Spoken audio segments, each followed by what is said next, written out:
Hey guys, it's Mitch. How's it going? We're going in a new direction today. We're going to do some indie spotlight.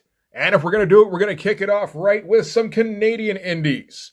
Specifically from Toronto. All the best Canadian indies come from Toronto. How many good Canadian indies have you heard about coming out of Newfoundland?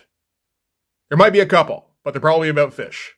So yeah, today we're doing James Edward Clarke's Pissant Apocalypse. And yes, you heard that title correctly. You may ask yourself, what is a Pissant Apocalypse? It says on the tin. It's an apocalypse full of pissants. Or potentially an apocalypse of pissants. I think it's more likely the former, though. So what do we know about James Edward Clarke? Well, glad you asked, because it's all right here in the back. So he lives in Toronto. This is his third book, and he made it during the lockdowns. There you go. That's all you need to know. Also, he was born in 1986, so he's just a little bitty baby. So yeah, his first comics were Evil Comics and Tales to Enlighten, which he co-produced with Matt King, which I've read. If you recall, I took part in the Inktober challenge, and the challenge I took part in had Pissant Apocalypse and Tales to Enlighten as entries. I did get to take a look at Tales to Enlighten, which is a lot. It seems to be all about sex, drugs, rock and roll, and expanding the mind. So a bit more than my usual fare, but it's a fun book and it looks great, largely because James Edward Clarke is the one drawing it. So yeah, from what I understand, this book came about from sketchbook drawings. Basically, James Edward Clarke started drawing this particular character. This is our protagonist. He doesn't have a name. He doesn't need a name. Ain't got time for a name, as he says in the book. So yeah, he's drawing these characters, and he decides to try and put together a story with them and see how that turns out. So yeah, he draws 5 mini-comics. These are the collection of those 5 books, which he put out in sort of one of those tankobon format collections. We'll take a look through the first 2 today. I don't want to spoil the whole book or anything, but I do want to give you a good idea of what it looks like. All right, so Pissant Apocalypse by James Edward Clarke. Yes, he signed it, which is very nice of him. And you as well can get your signed copy of Pissant Apocalypse. All you got to do is DM James Edward Clarke himself. This volume is $50, and he will also throw in a commission for an additional $50. That seems to be the price of his commissions, which is ridiculously low in my opinion, but that's okay. I think he hears that a lot. So the first volume here really it's his test run volume, where he's just kind of seeing what this world looks like and what the main character might do. So at this point, it's the main character and his pregnant and bound and gagged woman, and his mutant pig sidekick. Not necessarily mutant. I mean, if you need a reason for why a pig would be walking around talking and acting like that fanboy character in Oblivion, mutant's as good as any, I suppose. And yeah, there will be a fair amount of nudity in this. I'll skip the sex scenes just to see if I can avoid demonetization. We'll see how that goes. So yes, this is our main character here. Sort of a hulking brute character, and they're just making their way through the wasteland with the little pig sidekick character constantly running his mouth. And it eventually gets down to just blah, blah, blah, blah. So if you find yourself wondering, why is this like this? Why is this like that? So for instance, why is there a mutant pig sidekick? Or why is his woman bound and gagged and pregnant? I think the answer is probably because that's how they were in the sketchbook, or pretty close to. And at this point, they're just weird characters to populate your landscape with. So, our main character runs afoul of some very Mad Max-looking wastelanders. Right down to, like, I don't know, just the way he does the goggles and everything. It's very much George Miller kind of looking kind of thing. And we're going to see some pretty good examples of James Edward Clarke's artwork right up here. It's very, like, almost pop art. I assume he's got some kind of background in design or something like that, like designing mascots even, because like these are perfect little, I don't know, sticker images or like, yeah, for like branding, just coming up with a mascot, something like that. His style seems perfect for that, and I would be a little surprised if he didn't have some experience in there. So they do get attacked by the Mad Max Wastelanders, and our hero yells, "Cunt!" which is going to happen an awful lot. Everybody in the Pissant Apocalypse is a cunt, and many things are cunts as well. And we get a nice little kind of action sequence here. Drags him out from behind I'm not sure what this is meant to be exactly. This could be, let's say, piles of ceramic tile. Why not? Or just sort of a bit of an abstract design representation of rubble. So grabs the harpoon, yanks him out from behind the rubble, runs up and boots him in the chops. Again, pretty great representation. Maybe it's animation that this comes from, because some of these movements are very expressive. So in addition to the very designy elements in here, yeah, I would maybe hazard a guess at animation. I could have asked, and honestly I probably should have, but anybody who's watched this channel more than a couple of times knows that I like to make assumptions and then make further assumptions based on those assumptions. It's a process that won't get me in any trouble in future, I'm sure. So, James Edward Clark, previous animator, lives in Toronto, probably worked at, I'm going to say Nelvana. They've got an office downtown somewhere. I worked there for like a week or two. I was rearranging files in a temp position. So that's my background in animation, in case you were wondering. So anyway, turns out there's more of these Mad Max Wastelanders than we originally thought, and they're willing to make this guy an offer. If he hands over his pig buddy and his woman and his horse and lets them kill him, then they'll do it fairly quick. Meanwhile, he stands to for a moment while his bard sings his praises and berates them, going, "You delusional cads, you ineffectual sods, you utterly unrepentant fuckwits. Do you have any conception of the wrath you've brought upon yourselves? Can you even comprehend the unbridled brutality you've unleashed into your miserable lives? You have the slightest idea who you're fucking with?" It's fun shit, at least to read out. And he continues, "You're stepping to the last rock and roller of the wrecked wasteland." Oh, I almost said wrecked wasteland. I think I like that a little better. "The dynamo desert despot of this doomed planet, who just punt-kicked your boy's head right outside his skull." Yeah, keeps going. I think I'm done, though. I run out of breath on these pretty quickly. I don't need to keep going.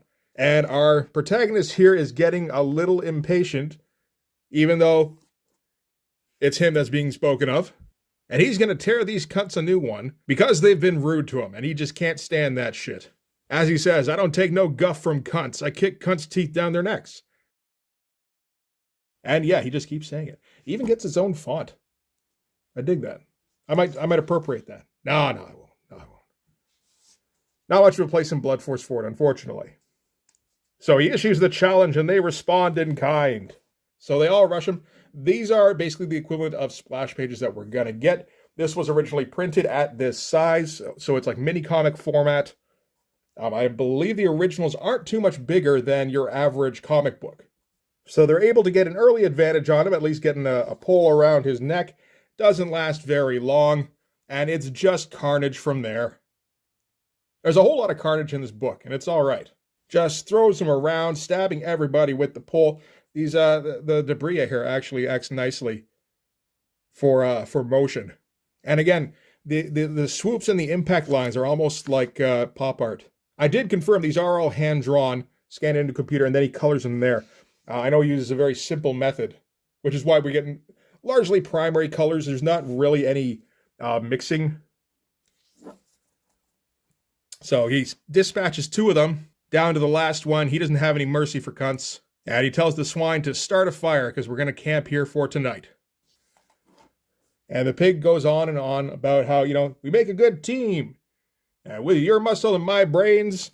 And the protagonist isn't exactly going to sit and listen for that too much longer. So, yeah, just cuts his throat. That's what kind of apocalypse this is. And he's going to roast him, and they're going to have some pork for tonight. So that's all right. So obviously, Chapter 1, not much in the way of story. It's more of just the one encounter. That said, you don't need very much story, particularly in a mini-comic format, and particularly for a first issue. You really just need to introduce the world and introduce the main character, which I think he's done. Also, there are a lot of parallels to Mad Max. Mad Max is the kind of thing that's not exactly story-heavy. It's more about, here's the world, here's all the people in it, this is how they interact. You think about the last one, Fury Road. What was Fury Road about? Furiosa had to get Immortan Joe's brides out of the city, so she did, and then she changed her mind and she went back. And on the way, she killed Immortan Joe, the end. And that's really what this book is like. It's, welcome to the wasteland. Everybody here is crazy and fucked up and violent. Enjoy. And we've seen a lot of examples of James Edward Clark's artwork. This is the style that we see going forward. And it's very cool. He likes to do this method with all these ticks all over everything for texture, sometimes for shading. He seems to have a very good grasp of like realistic faces. I'm not sure if any of this is modeled. It may be. There's some examples later on that look particularly realistic. Maybe not in the body shape necessarily, but just the face in itself. Judging from his Instagram feed, he goes to an awful lot of live model drawing classes. So I imagine that has informed his art style quite a bit. All right, so Chapter 2. Chapter 2, we're going to start introducing a story. So our hero, in quotes, comes across a town that is a smoldering wreck pretty much. Knows he's going to have to investigate and knows he's probably going to have to kill a bunch of cunts. I should probably just stop saying that. Not everybody's as comfortable with that word as I am, but or James Edward Clark for that matter, I imagine. So in order for his woman to be safe, in the meantime, he takes her down from the horse, unmasks her. I believe this is for the first time since he met her, and takes away the gag, tells her don't take no guff from nobody. And they have a quick goodbye and he leaves. So this is not a case where she's a captive exactly. I think he came up with the characters, again, making assumptions. It seems to me most likely he came up with the character designs first, then came up with reasons for how they are second, or for how they're going to act. And this strikes me as, he kind of took her captive, but he also keeps her safe, and he doesn't mistreat her. And in this world, that's as much security as anybody's going to get, and she seems to be fairly appreciative for it.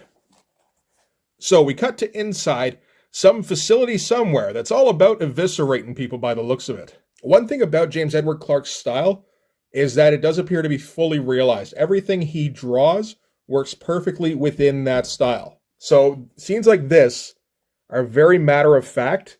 Nothing seems to stand out as, you could have found a better way to render that, or, no, in this style, just he knows how to make everything look how he needs it to look. So this woman here, maybe harvesting some blood. I read this like a week or so ago now. I don't entirely remember what the story is going into it. And there are these crazy, again, kind of mutant things, like anthropomorphic animals behind her. And she's not particularly bothered, so she sees them fairly often. And they're having a moment where they can't control their desire for fresh female flesh. And she reminds them, if they lay a finger on her, then they'll never get another one of General Candy's magic beans, which is apparently quite the threat. So yeah, no, they're not even going to think about touching her after that. Great character design. I love these outfits here. And again, they all fit perfectly within his style. So she goes into the next chamber and finds General Candy about to off himself, because it turns out that he's run all out of the beans. In the wasteland, the machines to make more beans have long since atrophied, and the beans were the only thing keeping those abominations from ripping us limb from limb and devouring our flesh. So yeah, these have been the enforcers for General Candy up until this point, and now he has no way to keep them in line.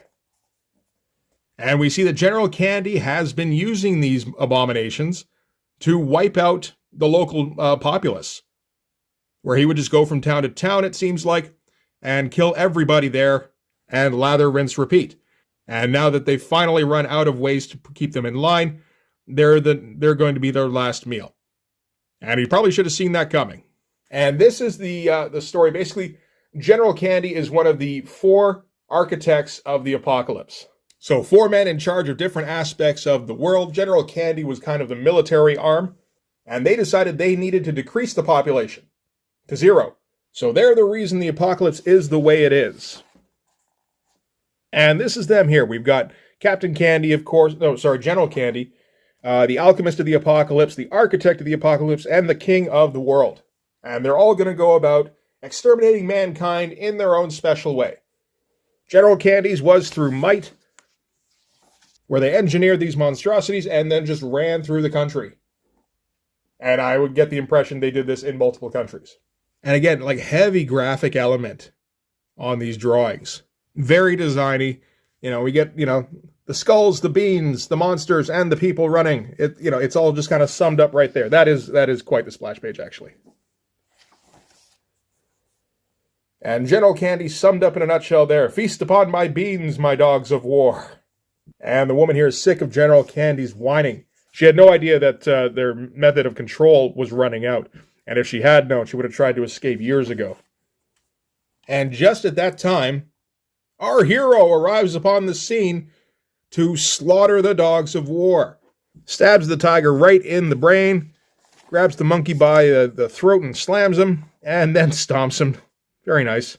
Got your speed lines going every which way. Very nice. I approve. Again, heavy cartoony vibe. I really like the boar guy here.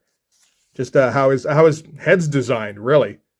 And anyway, he makes short work of the monstrosities. Meanwhile, General Candy pleads for the gun back and immediately uses it on himself. Like, Jesus Christ, that's a panel. And back out in the courtyard, our hero is still going to work. Just die, die, die in the lettering. That's nice. And later on, he meets his woman by the tree, and she's found a friend. It's the woman from General Candy's entourage. Got the tiger skin cloak here, very nice. And it looks like she kind of propositions him a little bit here, offering to help him with that meat. But he's already got somebody for that, so that's unnecessary. And yeah, they're just going to feast on the monstrosities now, while we get the backstory about how the end of the world happened and what needs to be done about it. So, going forward, our hero is going to be on a quest to wipe out the architects of the apocalypse, one by one. So, this is the end of issue 2. 3, 4, and 5 are each about him tracking down another member of the apocalypse. I guess I kind of gave things away a little bit there, but seeing as how easily he dispatched everybody in this issue, you can probably kind of guess how it's going to go. It's just seeing how it goes that way and what kind of crazy characters we're going to meet along the way. And it looks like he was able to scrounge one final jar of beans from General Candy's base. And he's got to try that shit out. And nope, these cunts make your teeth hurt. Probably not a lot of teeth brushing in the apocalypse, thinking about it. And that's it for issue 2. Chapter 3 is about the architect of the apocalypse. We're not going to go into that today. But yeah, no, just some wild shit.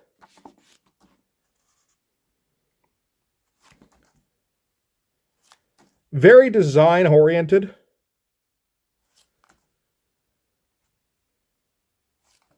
Very graphically conscious, it feels like. I'm not even sure if that's a term. But, so yeah, that's it for Pissant Apocalypse. It's a really good book. I mean, it looks great, and it's a fun story. You know, you just immerse yourself in this horrifying world with these fucked up inhabitants. So yeah, in order to get a copy yourself, just DM James Edward Clark on Instagram. I'll put a link in the description on this video. $50 for a copy, $50 for a copy plus a commission. And he seems to be down with drawing pretty much anything, so that's always cool. So yeah, go check it out for yourself. While supplies last, maybe? I don't know if there's limited supplies. There might be. But regardless, it's worth a read. Anyway, that's going to do it for this one. Thanks very much for watching. If you like this video, please hit like, hit subscribe, hit the notification so you know when the next one's coming out. Go over and subscribe on my Patreon. That'll give you access to everything I do, from the Blood Force stuff, the pages and the finished comics, to the YouTube videos before they get uploaded to YouTube, usually a week or so in advance, as well as some Patreon exclusive content. Hopefully I'll be able to do more independent spotlight kind of things in the future. It depends how many comps I can get. Anyway, that's going to do it for this one. Thanks again for watching. I'll see you guys in the next one. Bye-bye.